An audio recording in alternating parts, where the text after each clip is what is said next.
उड़ने के सपने उतने ही पुराने हैं जितने कि खुद इंसान, लेकिन वास्तविक में इंसान के उड़ने की कहानी लगभग 230 साल पहले हॉट एयर बलून्स के साथ शुरू हुई थी। 20वीं सदी में हवाई जहाज के आविष्कार ने मॉडर्न वर्ल्ड को एक नई दिशा दिखाई। दोस्तों, गेट इंस्पायर्ड पर आज हम बात करने जा रहे हैं हवाई जहाज के खोज के बारे में। इंसान के उड़ने की ख्वाहिश तब ज़्यादा बढ़ गई जब 1783 में पहली बार फ्रांस के मोंटगोल्फियर ब्रदर्स ने हॉट एयर बलून को एक बतख, एक भेड़ और मुर्गे के साथ सफलतापूर्वक उड़ा दिया।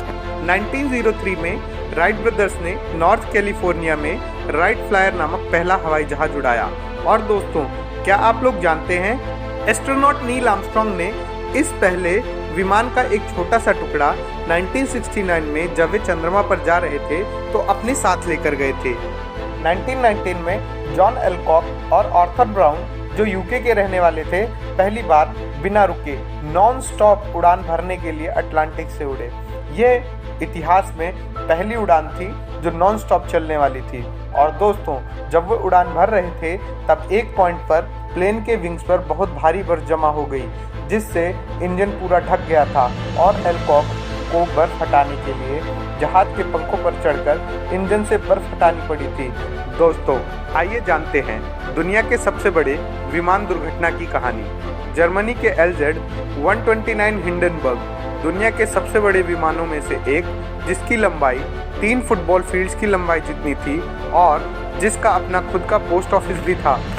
6 मई को हिंडनबर्ग का आगमन लेक हस्ट के ऊपर से गुजरने वाली आंधी से बचने के लिए कई घंटों के लिए लेट करा दिया गया, लेकिन शाम 7 बजे के आसपास नेवल एयर स्टेशन के लिए जहाज को लैंडिंग की मंजूरी दे दी गई, जिसे 200 मीटर यानी 660 फीट की ऊंचाई पर कैप्टन मैक्स प्रूस की कमान में बनाया गया था।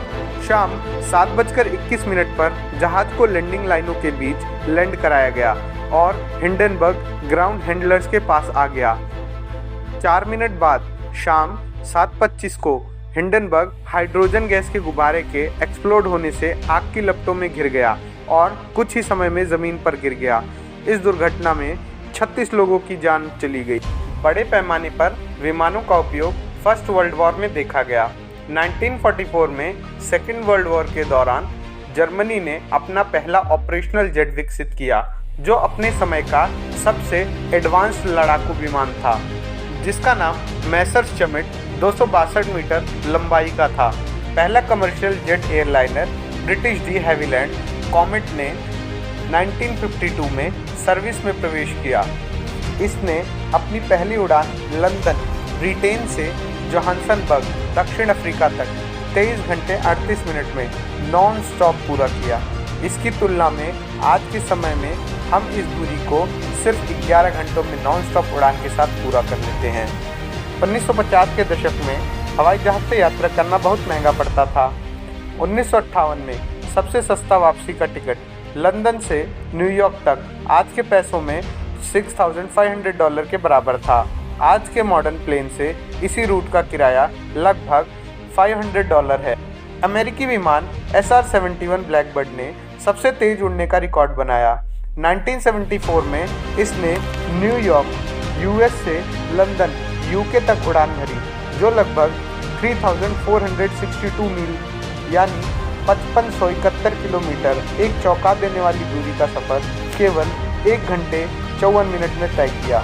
कॉनकॉर्ड का लॉन्च, जो UK और फ्रांस ने बनाया था, 1976 में अमीरों की यात्रा के लिए सुपरसोनिक युग की शुरुआत में किया गया था। लंदन से न्यूयॉर्क तक का सफ़र, जिसमें लगभग 8 घंटे लगते थे, एक जेट एयरलाइनर केवल 3.5 घंटे से कम समय में पूरा कर लेता था। आज के समय प्लेन में सफ़र कर रहे लोगों की संख्या किसी भी वक्त 1 मिलियन के लगभग है, जबकि वर्ल्ड पॉपुलेशन के केवल 5% लोग ही प्लेन में सफ़र कर पाए हैं। डबल डेकर एयरबस 380 सबसे बड़ा कमर्शियल प्लेन है, जिसमें 853 यात्रियों को ले जाया जा सकता है। इसकी 262 फीट विंग्स के फैलाव के कारण ये राइट ब्रदर्स द्वारा बनाए गए प्लेन से 2 गुना बड़ा है। जब पायलट्स को रनवे देखने की जरूरत महसूस हुई तो प्लेन की नोज को नीचा बना दिया गया, लेकिन जब प्लेन उड़ान भरता है पॉइंटेड नोज को उठा दिया गया ताकि ये एक तीर के आकार का बन जाए, जिससे एयर रेजिस्टेंस को कम करके प्लेन को उड़ाने में आसानी हो। क्या आपको भी उड़ने से डर लगता है?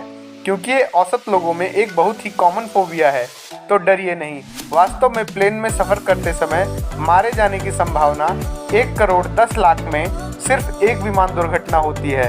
इससे अधिक तो संभावना यह है कि आप बिजली गिरने से मर सकते हैं।